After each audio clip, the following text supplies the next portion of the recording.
Hello, everyone. Thank you for joining us today. We're going to get started right at the top of the hour, so we'll give people another minute to join.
Hello, everyone. Welcome to day one of this year's Move Utah Summit. The theme for this year's event is health, mobility, economy, and community. My name is Heidi Goodhart. I am the Active Transportation Planning Manager for the Department of Transportation. And in this capacity, I oversee the Move Utah program that brings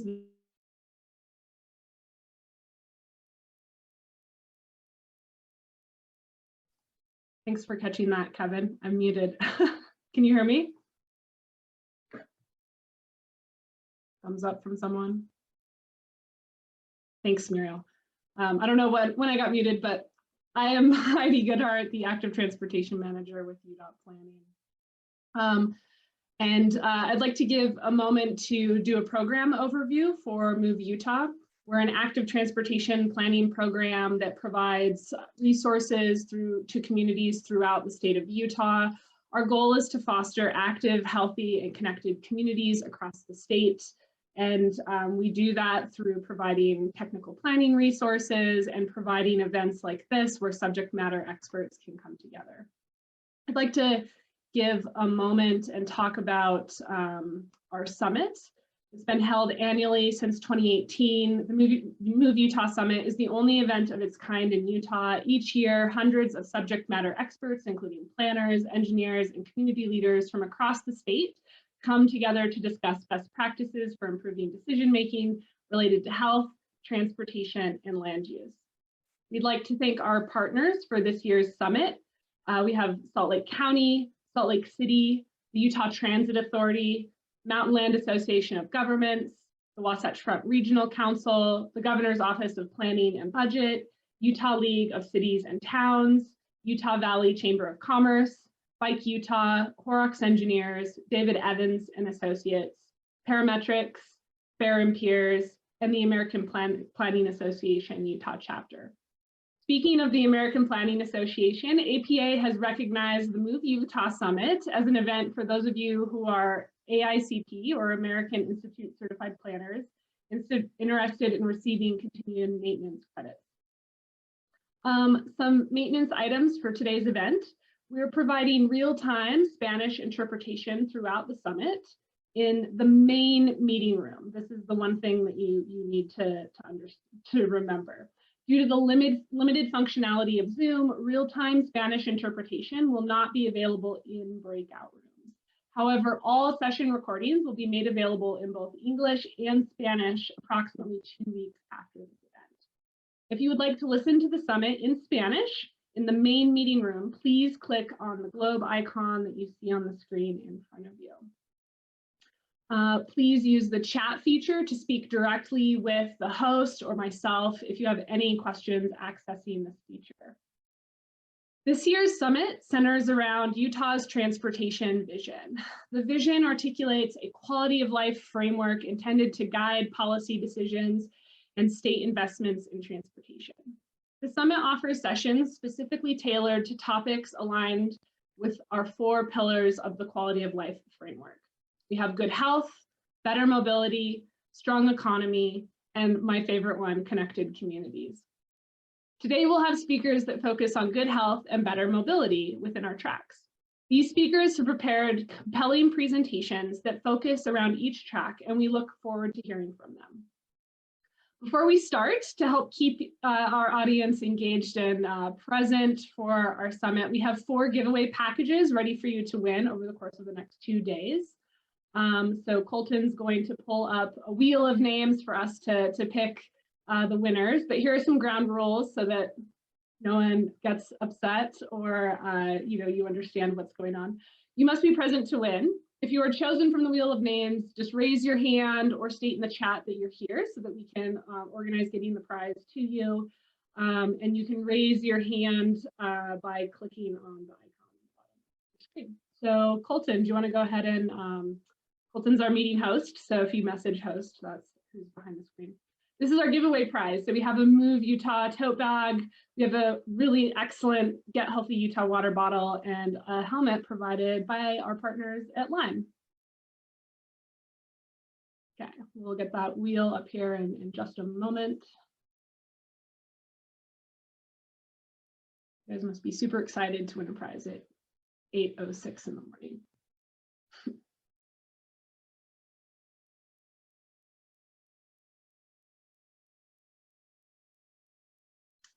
Kylie Bell with Bike Utah. If you're here this morning, just drop us a line in the chat. All right, without further ado, we're going to kick off this morning's keynote speaker with Monique Lopez from Pueblo Planning. Monique is a social justice planner and founder of Pueblo Planning, an anti-racist, values-driven, participatory planning and design firm that intentionally engages and includes communities that are often left out of planning processes and those that are most vulnerable to the impacts of planning decisions. This includes Black, Indigenous, and people of color, our BIPOC communities, LGBTQ, the unhoused, and other communities that experience marginalization. Monique utilizes storytelling and participatory art making to engage communities in the planning process in order to dismantle unjust systems and co-develop equitable communities. We look forward to hearing from you, Monique. There they are. Great. The floor is all yours. Thank you so much for joining us today. Thank you so much, Heidi, and thank you to UDOT and Heidi and Angelo in particular for inviting me into the space, and also for the folks at X Factor who helped produce today's event as well. Special thanks to Mariel and Marifel who have done a lot of work behind the scenes to make today happen. I'm going to go ahead and share my screen here, so you'll see it pop up in just a second.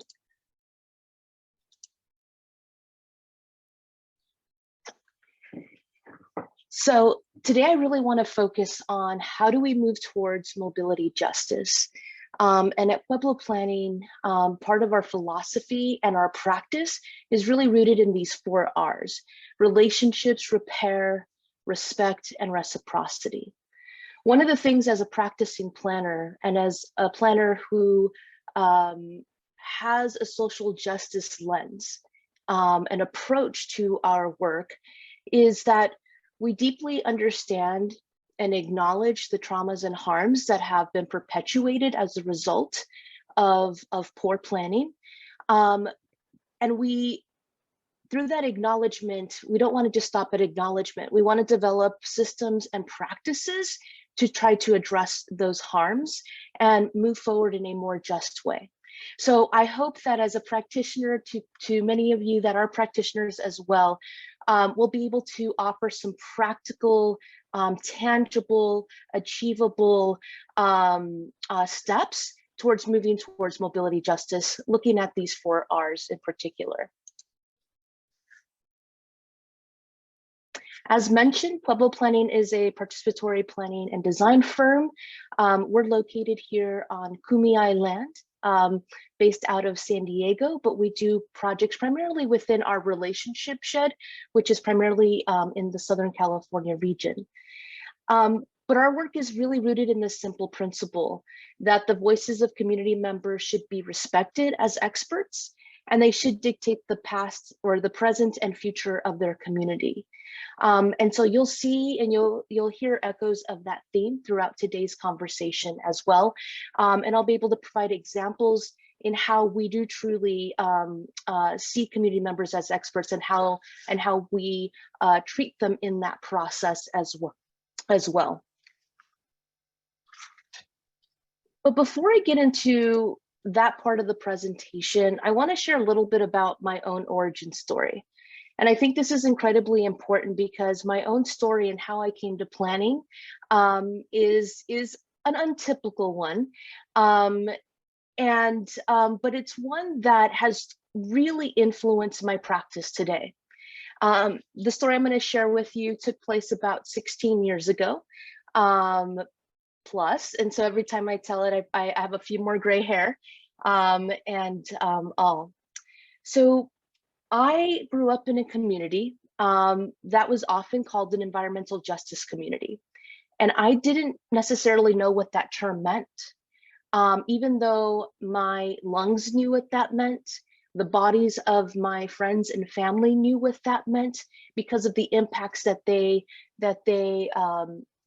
were encountering as a result of environmental pollution. After grad school, I went back to my hometown here in Southern California, out by the Salton Sea. And I was only supposed to stay there about 6 months until I figured out what I wanted to do after that. And I was invited to a community meeting, which took place at a bar, where all revolutions start, and by a family friend. And so a family friend shared that the sewage sludge incinerator company wanted to come into our town and build a sewage sludge incinerator. And mind you, our community and the county had been already a dumping ground for many, many years for other types of industries. And like I mentioned, the bodies, my body and the bodies of others, were really feeling that harm. So I went to this community meeting at a bar, and I learned what was being proposed in my community. And at the time, the elected officials had already supported what was being proposed, even though there had been no environmental analysis done on this proposal. And community members are really quite concerned, including myself. And so I got involved in a local grassroots campaign to really ensure that our community is protected. And what was being proposed was to import sewage sludge from all over Southern California, put it in our community for it to be burnt, incinerated there. And so a friend of mine and I, Rosie Nava, we helped lead this campaign and co-authored a ballot initiative to essentially change land use code in Imperial County and environmental health code to prohibit these types of industries from coming in.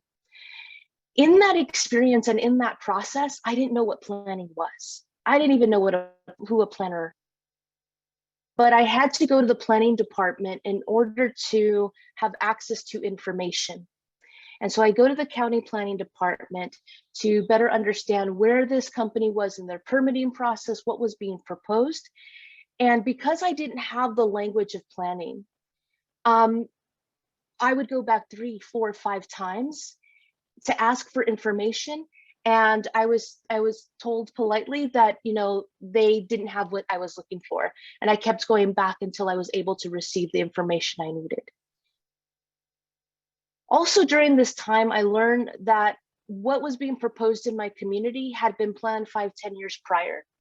But oftentimes the way things were planned is that there'd be a small little notice in the newspaper, maybe using jargon that the average community member such as myself didn't understand. And that meeting would take place in the middle of the day, 30 miles away at where the county seat was located or is located. And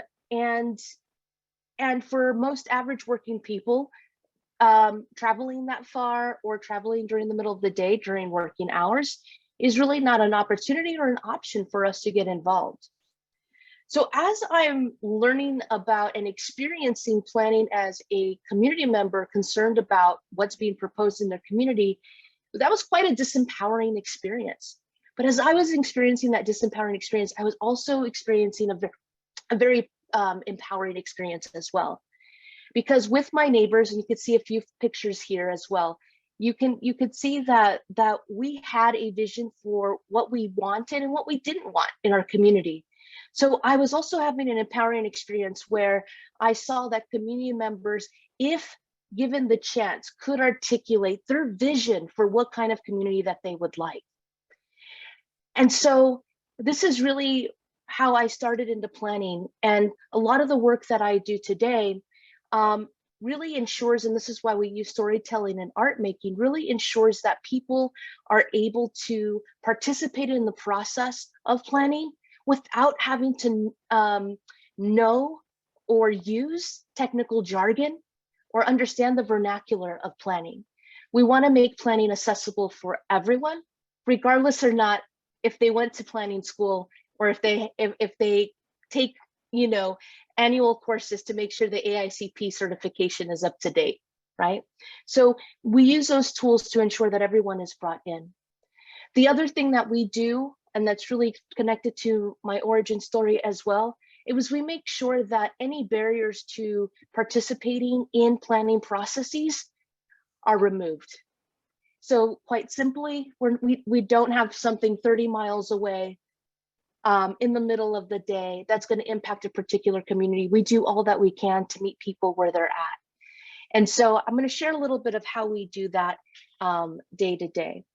But essentially, in terms of looking at environmental justice, before I turn to the next slide, is really, well, at its core, it's about fair treatment and it's about meaningful involvement.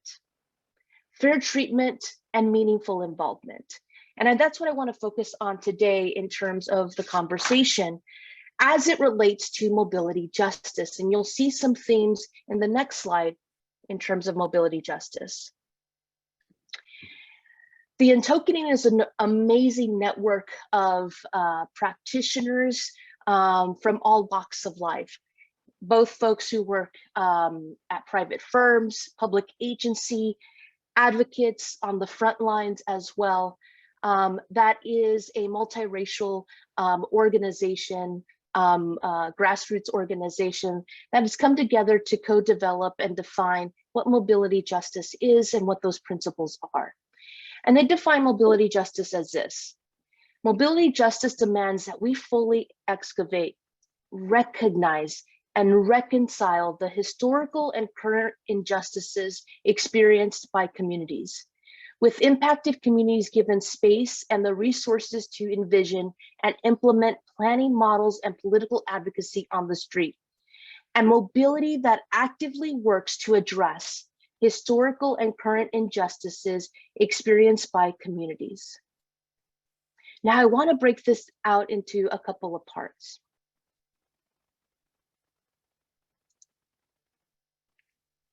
We've got process and we've got outcomes.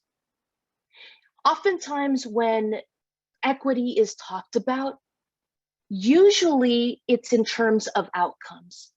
Where are the benefits of this maybe project, or how is this project going to benefit maybe community members who have been disenfranchised by these processes in the past? So it's mainly focused on outcomes.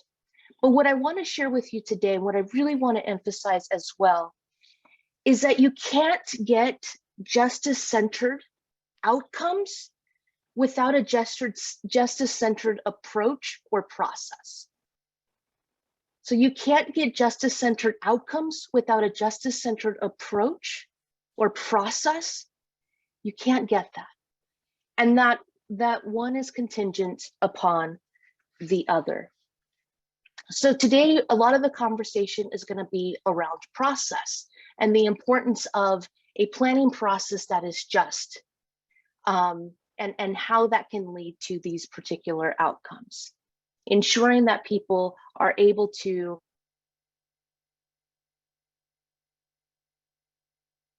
injustices experienced by community members.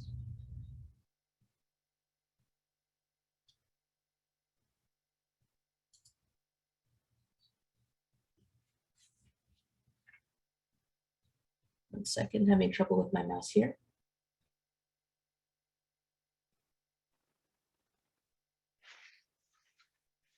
All right. So with that, how can we ensure that the space and resources to envision and implement the community's vision are available, essentially? How do we work to address historical injustices? And how do we also work to ensure fair treatment and meaningful involvement, which is really central to environmental justice and mobility justice as well, right? I could focus my presentation today mainly about the harm of disproportionate impacts of planning processes. I can show you redlining maps of the past. And then I can compare that to maps of today to show where people experience elevated levels of asthma because maybe they live near a freeway or highway. I can show you maps of where the most people where you have the concentration of where people are being injured or killed by car crashes. I can also show you specifically the legacy of racism on the landscape all around us.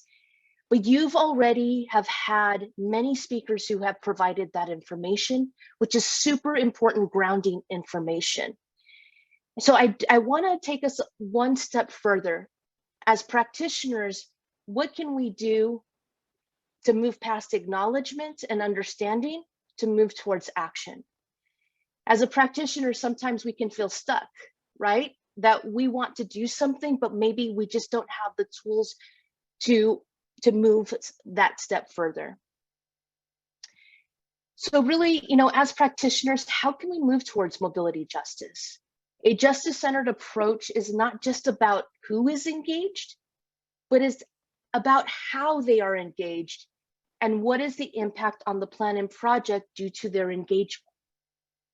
It's both about process and outcomes that holistically include communities that have been and will be most impacted by any policy, planning, or budgetary decision.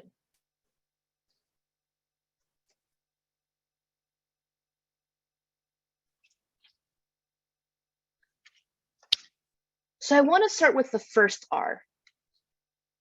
At Pueblo Planning, everything we do is rooted in relationships. Really, relationships grounded in trust with our community partners and members is really essential to meaningful community engagement.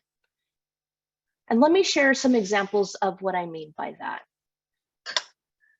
In all we do, we practice intentional involvement. So what that means is before we start any kind of planning process, we seek to identify community members or groups of communities that could potentially be most impacted from any kind of planning or policy decision as it relates to the planning issue that we'll be working on. We did this project with LA Metro, which is the transit agency in Los Angeles. And they were doing a big study on understanding how folks who identify as women travel. And Los Angeles, as you know, is a really big city. And if we were just focused on the core riderships, those who take public transit as their main means of transportation, that's still a very, very large population. So one of the things we did is we sought to one, engage core riders, so those who take public transit every day, but also to specifically look for populations within that would be potentially most impacted by any kind of decision that Metro would be making. So we specifically looked to partner with and connect with and intentionally include women who are unhoused, women who are disabled, and women who may be undocumented or different immigration status. So through that, we knew that we needed to partner with community-based organizations that have those existing relationships with those communities in order to be able to connect with communities in space. But also, it's not only just about granting access to certain communities. With our community-based organization partners, they also inform our engagement approach. We ask our partners to help review our materials before we're, and our facilitation guide before we're in that space, to make sure that we are showing up in that space the best way to meet those folks, but also ensuring that we also need to check our work sometimes too, even though we do our best to be free from kind of planning jargon and technical terms. We also work with our community-based partners to help support us in that, to make sure that when we are in that space, that everyone truly feels welcome and is included in a meaningful conversation. The other thing as well is who you include matters. For us, we always want to intentionally include those that are going to be potentially most impacted. And for that, I'm going to share a little story. One of the things we did was, we asked folks, we asked women, what's your experience taking public transit and what could be made better? Two very broad questions, right? And one of the conversations that evolved and emerged from that conversation was a conversation around safety. That conversation around safety, the folks we engaged with shared that better lighting, having public transit come more frequently so that folks aren't waiting at bus stops or train stops for an extended amount of time, and having more customer service agents in polo shirts that are unarmed at more transit stations would be, and even on buses as well and trains, would be very helpful and make them feel more safe in the space. There is also another organization or another firm doing research as well. And they develop an 120 question emailed out survey. And those who responded to that 120 question emailed out survey were folks who weren't core transit riders. They were more riders who may take the train downtown, maybe for dinner, or really taking public transit wasn't their main form of transportation, if at all. And the majority of folks that that took that survey were white upper middle class or upper class women. And thinking about who maybe has digital access, right, to be able to get that email, but also thinking about who has the time, right, the privilege to be able to take an 120 question survey online.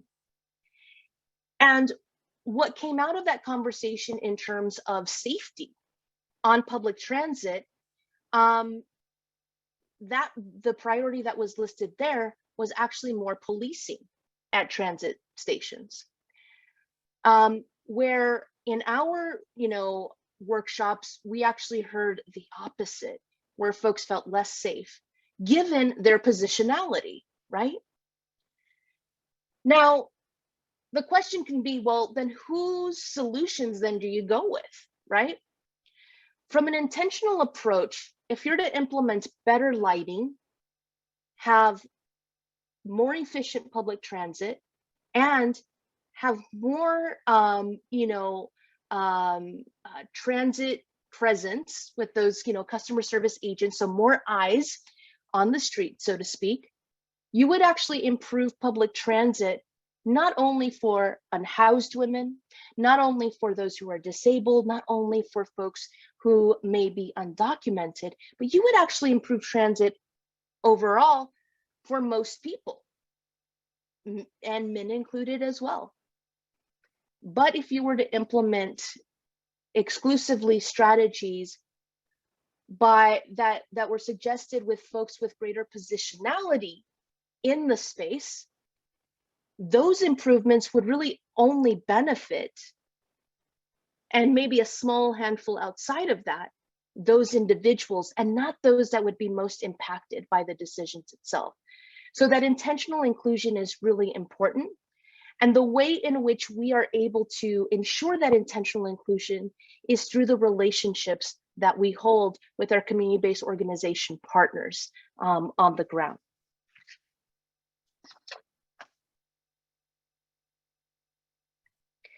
Repair. At Pueblo Planning, we really seek to facilitate spaces of engagement that are really trauma informed, that provide for community healing. We don't want to extract content from community and really aim to facilitate connection, healing, and mutual respect. What does this look like? What does this mean? Oftentimes in planning, and even the most well-intentioned and planning processes and planners who want to be inclusive can practice extraction. What do I mean by extraction?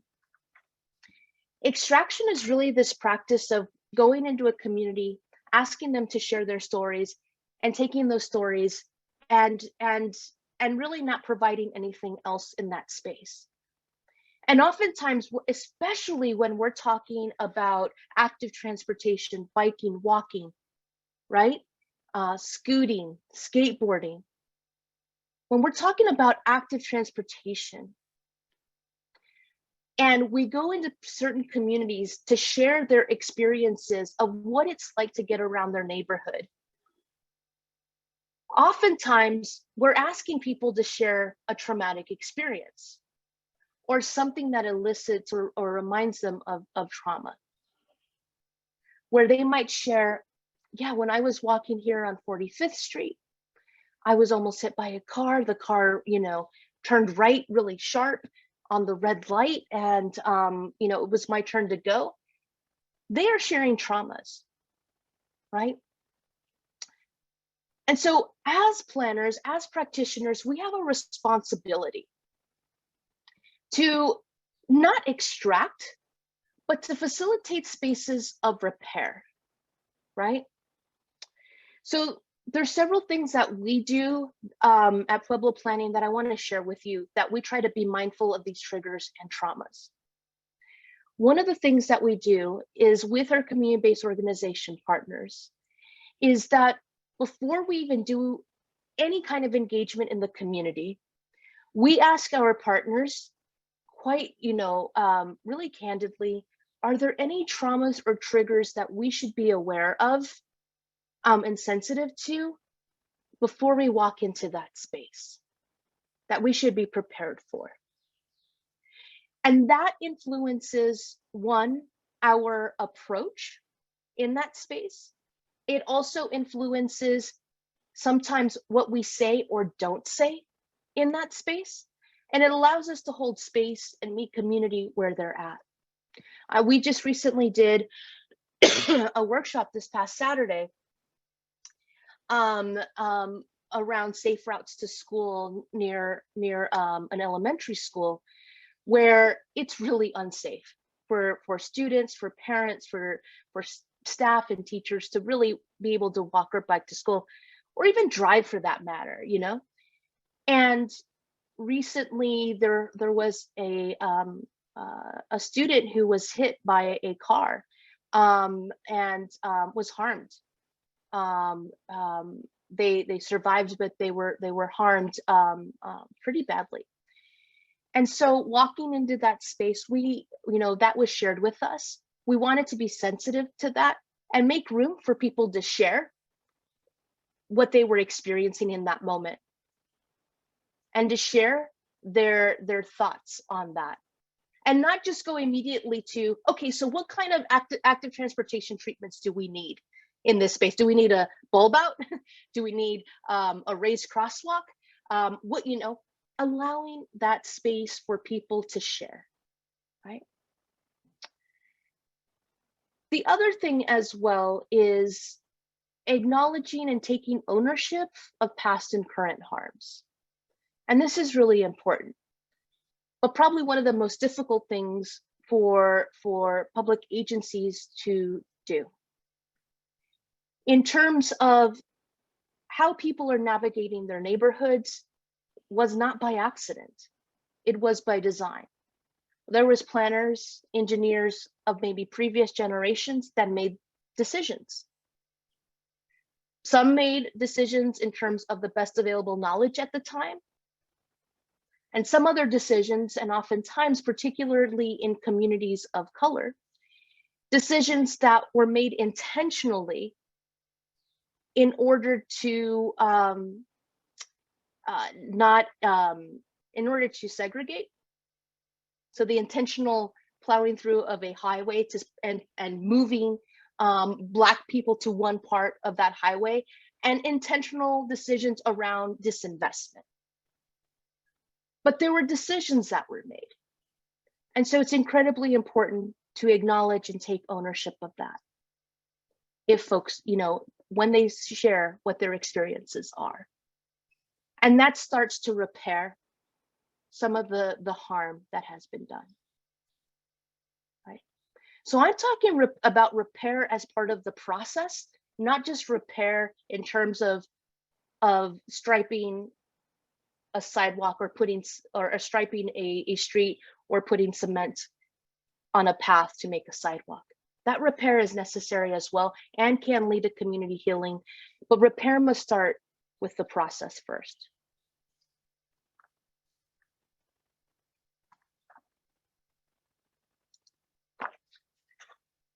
So I want to turn our attention to respect.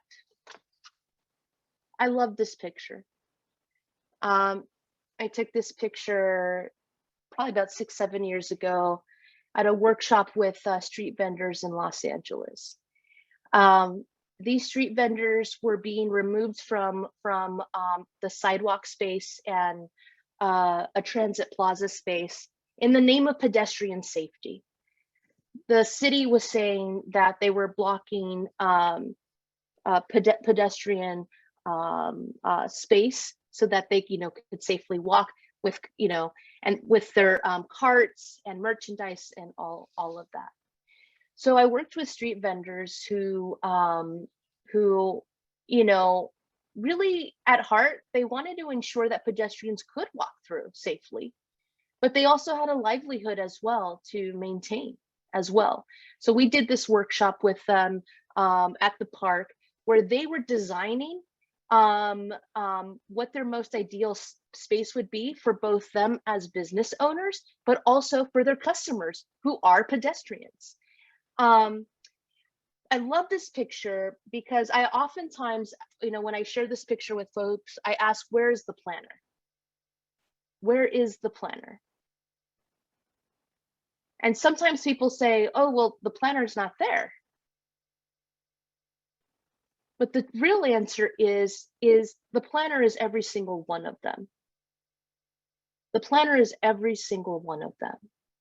We try to develop approaches and facilitate spaces where we provide the tools for community members to be able to be front and center and share their expertise. We do this out of respect for them. And we try to step aside and listen and learn. So how are we facilitating spaces where we're not necessarily at the front of the room for the majority of the conversation, but that community is able to have the tools to be able to express what their vision is and what their needs are as well. We see our roles as planners or practitioners really as not expert, but as facilitators. And we see community as expert. But the only way that community's expertise can shine is if we facilitate a space that allows that. So as experts, we are paid, right? So we always ensure within our budget, we always include stipends for those community experts that are sharing their knowledge and their time. The other thing that we do in terms of respect, and this is connected with really repair as well and not wanting to practice extraction in these spaces, is that we always go back to the community members that engaged in that process, and they can invite their friends and family to come back to the second meeting or second workshop. We always go back to them and say, this is what we heard. Did we get it right? Did we misunderstand something? Did we misinterpret something? Did we not include something that was really important to you all?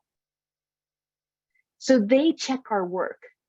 We always go back to them and make sure that our summary and analysis is really reflective of what they shared. And that is a sign of respect. We're not just going to go extract and take cherry pick and put bits and pieces that support our own narrative or particular outcomes that we think as experts should be in place. That would be disrespectful. So we operate in humility. We go back and we ask humbly, like, did we get this right? Did we miss something in this process as well? So making sure not only from strategies that move forward, that they're reflective of what the community shared, but also in terms if we quote someone, we make sure that we have consent in that process. The community member can see their quote, can see how it's situated within the context of what's written before and after, and has the full ability to autonomy to shape the narrative that's moving forward, or to not participate at all. And sometimes as practitioners, that's hard, that type of control is hard to let go of. But it's incredibly important in order to really practice what respect looks like in these planning spaces as well.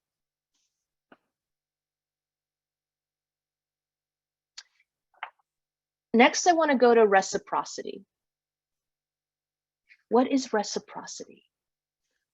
So reciprocity is really rooted in the practice of mutual or exchange with others for mutual benefit. So what does that mean and look like?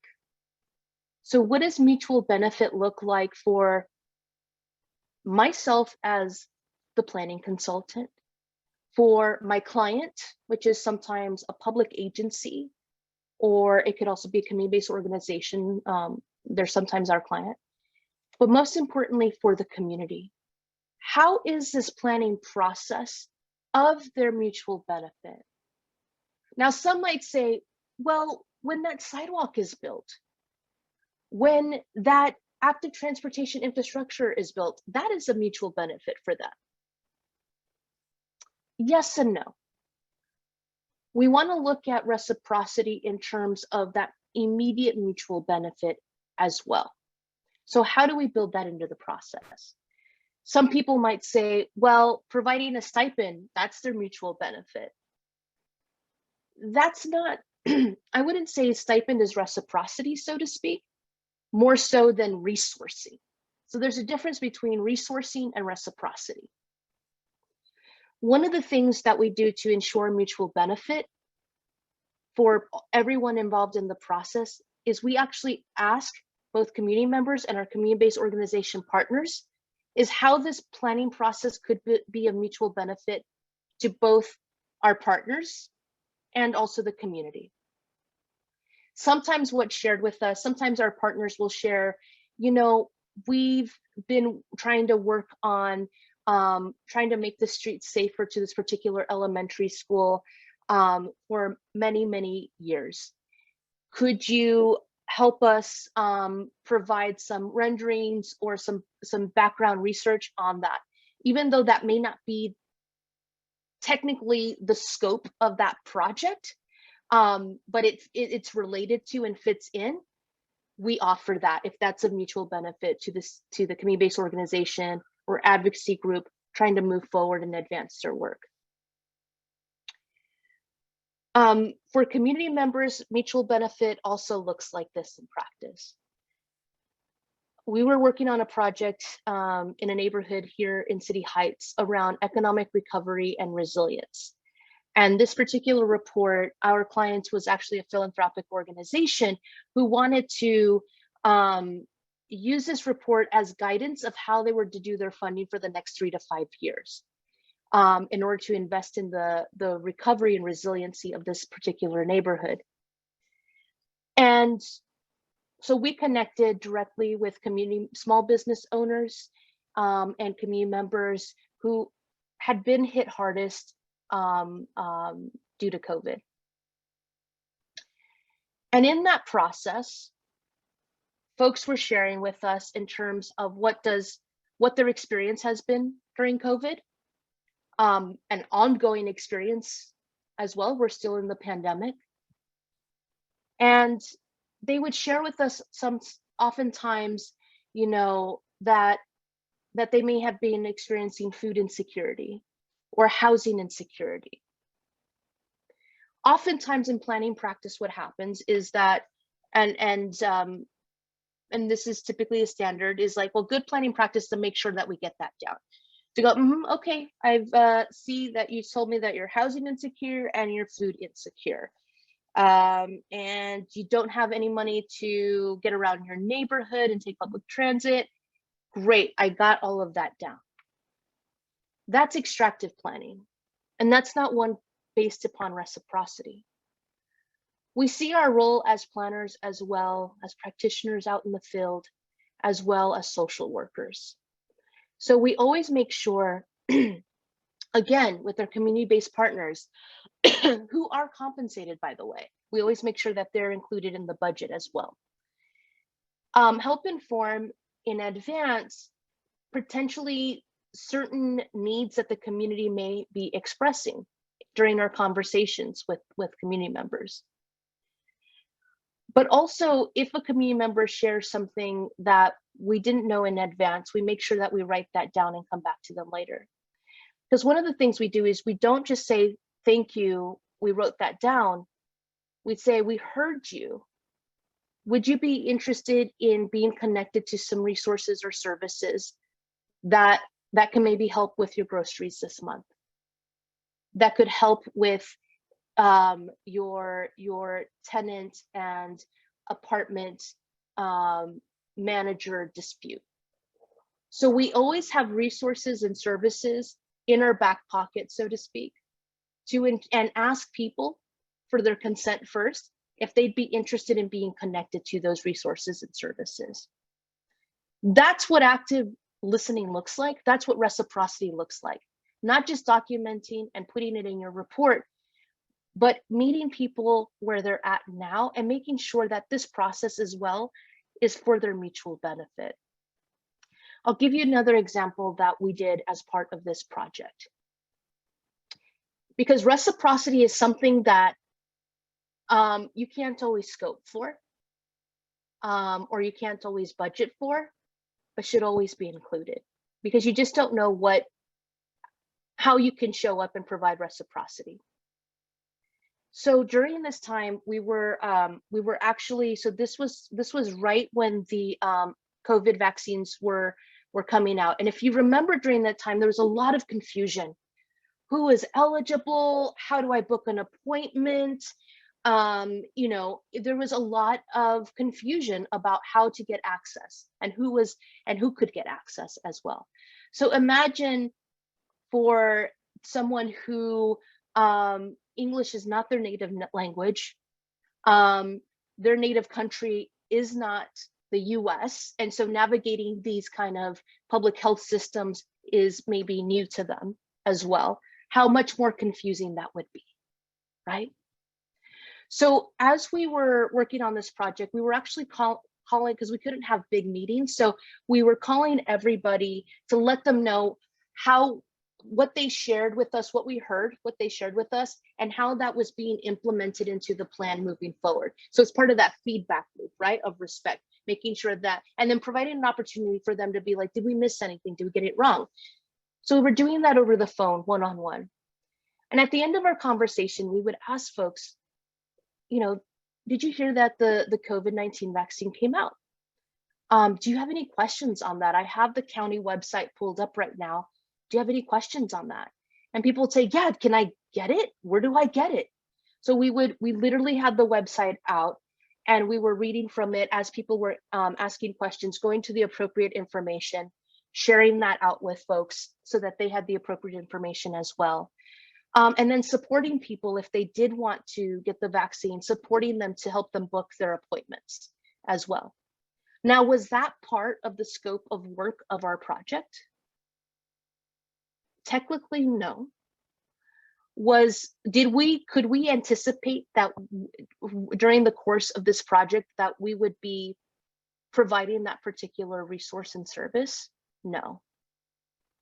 But we always make sure that there is room, both in our timeline and budget, for us to be able to engage in acts of reciprocity as well, which is really, really key in this space. And which is really integral as well to community healing and community trust building as well. And really building and establishing those relationships. And I want to go back to relationships for just a second. In terms of relationships, what's really important to us, because as a firm that works on multiple projects in different neighborhoods, we know that we don't hold those relationships beyond the life of the project. So one of the things we always try to do in our work is to ensure that the relationships between the community members, community-based organizations, and the public agencies or our other clients are stronger after the project itself. So we always connect the people right to public agency staff or whomever, and they get to meet, which is really key. But you can't do that unless you have both public agency staff and a consulting firm that is ensuring reciprocity, is ensuring respect, is ensuring repair, right? You can't have that warm handoff unless the process is one that has built trust and has led to repair. So I've shared a lot today. And I just really appreciate you inviting me into this space. We love what we do at Pueblo Planning, and we're continually learning from both community members and also folks like you. And so I'd love to stay in contact with you if you want to reach out and continue the conversation one-on-one. I've got my email address here. Happy to schedule time to connect one-on-one. Thank you all.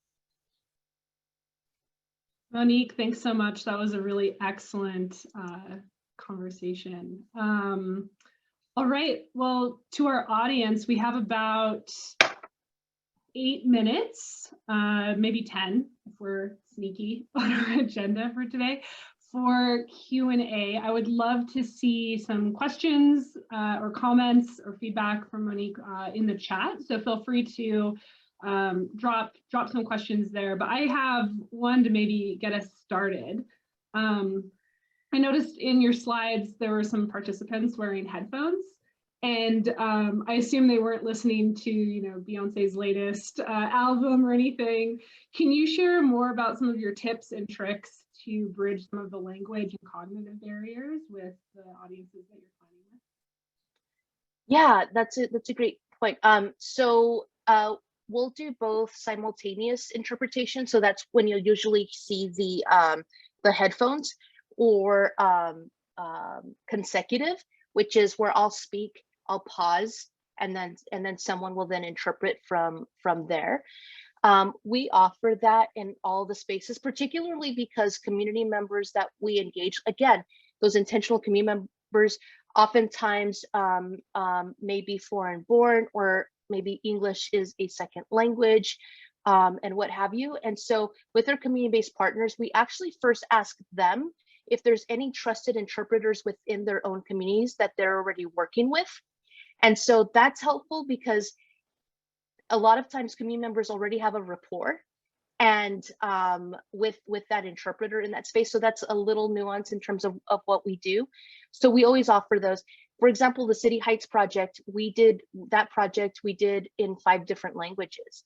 And so always being able to adapt, but also making sure it's not just about the interpretation itself, but making sure that there's that we have information on cultural cues, and even the verbiage that we're using that wouldn't be misinterpreted in that space. And so that's really key too. It's not just like verbatim interpretation, but also understanding cultural cues as well that informs even how we talk about something in that space. Very cool. Thanks for that explanation. Looks like we have a question from Joaquin Lopez. What are the alternatives when policies dictate outcomes that are not in line or beneficial to the community that is being involved, mostly involving land issues? If you can hop in. Yeah, that's a really great question. I think particularly for folks that are within public agencies, that's a difficult question oftentimes to navigate, where we sometimes don't feel that maybe our values are in alignment with maybe particular outcomes that are being pushed. But what I would say is, in terms of the movement for social justice, it takes a spectrum of everyone to be helping to move that needle and advance that. Not only advocacy orgs, grassroots advocacy orgs outside of organizations, or private consultants, right, or planning firms, but it also takes internal voices and advocates to do that. And so, to the best of your ability, I would say try to leverage your positionality in those spaces to bring in maybe stories or voices of others who aren't privileged enough to have that positionality to be at those particular planning tables. And I'm gonna, be real. There's risk involved with that. There's discomfort involved with that.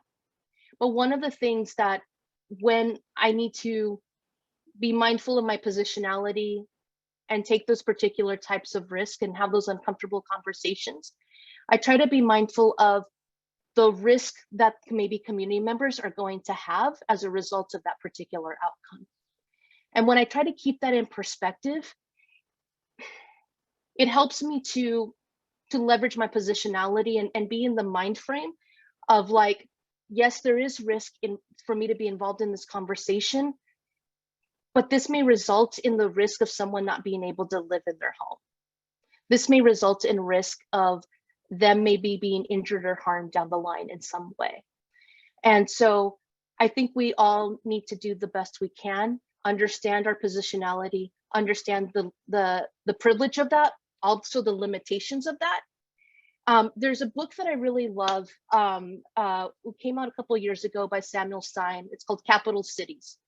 And at the end of this book, he says that although you may be alone in your workforce, even though you may be alone in your workplace, you're not alone in your workforce. So I would also say as well, look for your coworker that's thinking the same thing and build allyships there. But also look for folks outside of maybe your agency that are people that are maybe in a different department, different agency, that you need those spaces to strategize, but also to rejuvenate from those exhausting spaces sometimes.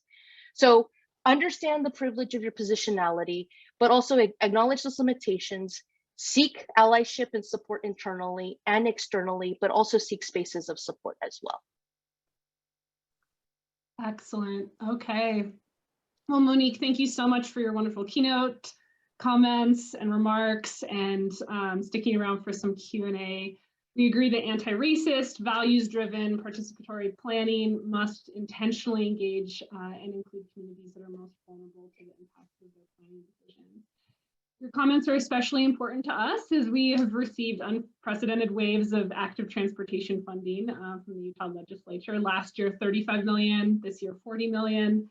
And that leverages well over $100 million in local, regional, state, and federal funds. So we will definitely be launch padding off of your remarks today to make sure that we're engaging the communities that need it the most. So thank you so much for your time today. We are going to stay right on time with our agenda. So we're going to wave goodbye to Monique.